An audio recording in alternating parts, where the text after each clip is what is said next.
Hi everyone, this is Miss Knuth from Auburn Mountain View High School. Today we're going to talk about making a copper band ring and preparing to solder it. So the video I'm going to show you is one I already made at Auburn Mountain View. This is the exact way that we learn how to solder in preparation for our silver spinner ring project. So this ring is going to walk you through how to figure out what ring size you are, how to measure, mark, and cut your metal in preparation for making that size ring that you chose, how to prepare your metal for soldering, what soldering is, and it's just going to kind of walk you through that. So let's get started. That giant ring of rings you see right there is called ring sizers. This is a tool we have in the jewelry studio. We usually have ours over on a table for students to walk up to and try them on to figure out what ring size they are. So a little dash sign next to a number means a half size. So if it's an 8 with a little minus sign, that means you're a size 8.5. Now I'm using a rawhide mallet to flatten my metal. It's kind of twisted from when we had cut it at the drop shear. And then that little green sheet there, we call that the ring shank gauge sheet. That is what we use to mark your ring size. So we have a bunch of these at our school, you can get all kinds of different gauges from different places. I actually find that confusing sometimes because sometimes they don't always match. But this is one we've been using for years. So we find our ring size and then we add a full size. The reason for that is your metal has a thickness to it. It's not as thin as a piece of paper. So you have to compensate for that by adding a little bit length. Otherwise, your metal will be way too short and your ring will be too small. And there you're seeing me using the bench pin, cutting my metal with a jeweler's saw. You could easily walk over to the drop shear and chop that in 2 seconds. You're going to put your maker's mark on your metal with your stamps. So we're working on a steel block. You're going to stamp lightly towards the middle of the ring. If you stamp too hard, you can actually create a weak spot and your ring could rip. All right, so now your metal is marked. This is really important at school because everybody puts their metal in the pickle and you can't tell if it's yours unless you put your initials on it. Also, it's a record that you made that by hand. So if somebody finds that later, they can see your name imprinted into it.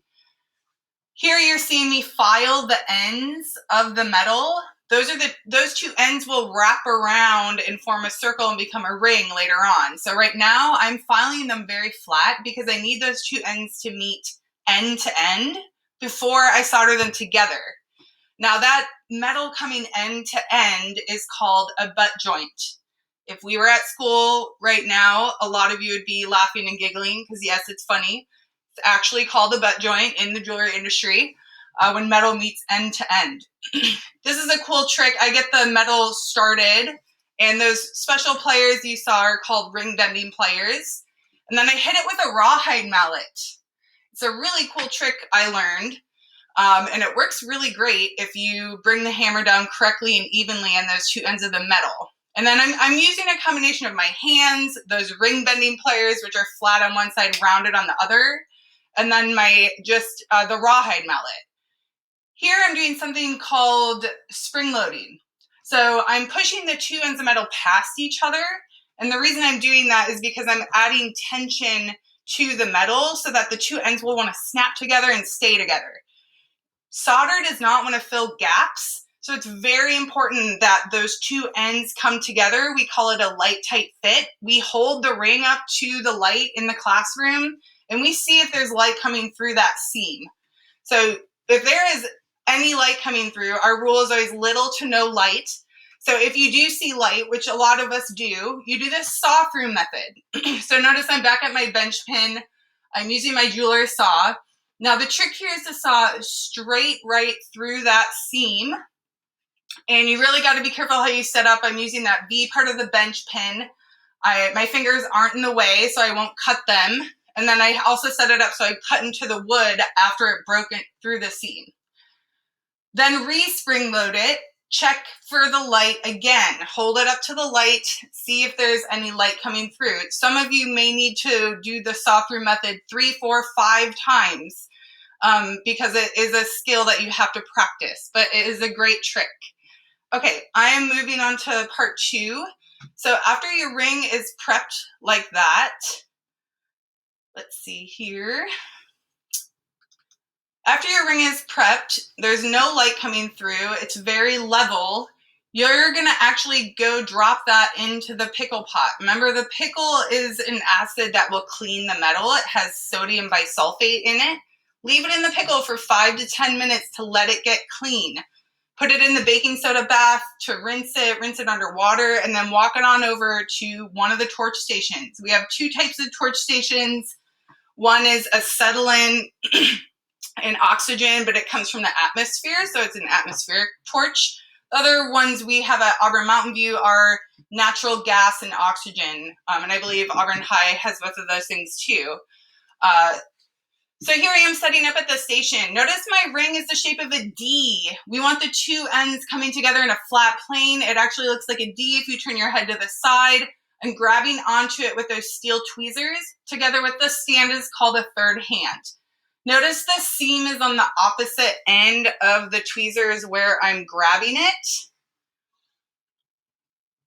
And I'm painting flux on the seam in this part. Flux is so important with soldering. You can't solder without flux. It's this paste that will keep the metal clean.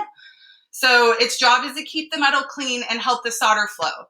These little bits of metal you're seeing me pick up with the tweezers are the pieces of solder. That's what solder is. Solder is an alloy of usually 3 different metals. We use silver solder in our lab. And it's usually the 3 metals are copper, tin, and silver, I believe. So I set up 2 pieces of hard solder on top of my seam. It's crossing the seam like a little bridge over the river. They're spaced out. The solder will melt where you place it. So when I start heating my ring, I break it into 3 steps. So at first, I like to just sweep the flame across to dry out the flux. The flux has water in it. It will want to bubble and throw your solder to the side. Part 2 is I'm heating up the whole ring. Whatever parts of metal you're joining together, you have to heat everything equally. This gets more complicated as you learn how to build different things. I have my solder pick ready. If the solder moves, I can move it back onto the seam. And then part 3, I attack this seam with my heat. So I like to flip the flame underneath the seam, focus on the solder. When I see the solder melt and then flow, I pull my heat to the side, take my time to turn it off, get your heat off of the metal as soon as you see your solder flow. Be careful picking up your third hand, quench it in the water, and then you're gonna take it back to the pickle and clean it again. About 5 to 10 minutes in the pickle, rinse it, dry it really well, and then you're gonna grab a ring mandrel and a rawhide mallet, and you're gonna round out your ring. So this is the exciting part. Hopefully you have a strong solder seam and it does not break. If it does, you go back to the torches, try again. But remember, your metal always needs to be clean. So here I'm just pushing it onto the mandrel. Normally I wouldn't stand near the torch doing this. I would be back at my desk using a sandbag, laying the ring mandrel down on the sandbag, and really being able to use the rawhide mallet to make it super round really fast. You can see even just holding that mandrel up in the air under the camera there, I got it rounded pretty quickly because the metal is quite soft. Okay, and then parts you're not going to see in the end of this video here is that after you clean it and round it out, there's lots of filing and sanding that needs to be done. You really need to soften the edges.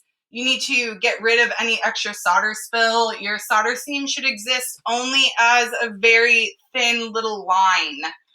So I usually tell my students start with filing, taking off excess solder, knocking down sharp edges. Then 320 sandpaper is like an eraser that's erasing all those file marks. And then you do 400, then 600 grit sandpaper. At Auburn Mountain View, we also use the flex shafts to help clean up the insides of rings, and we use these spinning split mandrels with sandpaper on them. And then a lot of the kids like to take them to the polishing wheels and give them a high shine. So that's it for our lesson on how to make a copper ring and solder it just like we do at Auburn Mountain View High School.